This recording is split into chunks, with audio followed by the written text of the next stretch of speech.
భారత రాజకీయాల్లో డాక్టర్ మన్మోహన్ సింగ్ ఒక ప్రత్యేక వ్యక్తిత్వం. ఆయన పెద్దగా మాట్లాడలేదు, కాని ఆయన తీసుకున్న నిర్ణయాలు దేశ దిశనే మార్చాయి.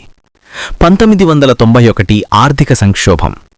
విదేశీ మారకద్రవ్య నిల్వలు 2 వారాల దిగుమతులకు కూడా సరిపోని సమయంలో ఆర్థిక మంత్రిగా బాధ్యతలు తీసుకుని దేశాన్ని డీఫాల్ట్ నుంచి బయటకు తీసుకువచ్చారు.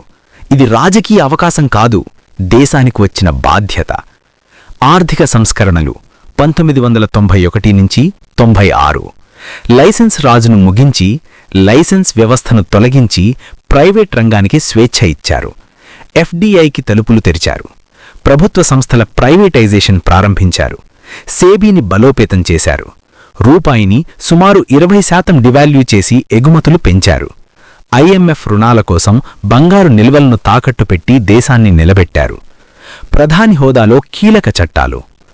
ఎంజీఎన్ఆర్ఈజీఏ ద్వారా ఉపాధి హక్కు, ఆర్టీఐ యాక్ట్ ద్వారా ప్రభుత్వంపై ప్రశ్నించే హక్కు, ఫుడ్ సెక్యూరిటీ యాక్ట్ ద్వారా ఆహార భద్రత, రైట్ టు ఎడ్యుకేషన్ ద్వారా విద్యను హక్కుగా మార్చడం. ఇవి పథకాలు కాదు, చట్టబద్ధ హక్కులు.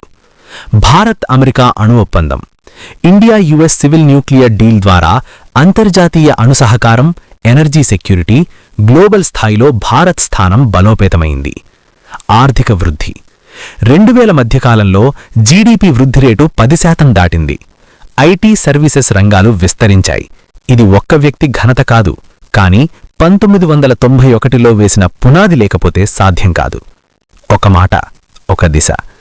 1991 బడ్జెట్లో ఆయన చెప్పిన మాట, "No power on earth can stop an idea whose time has come."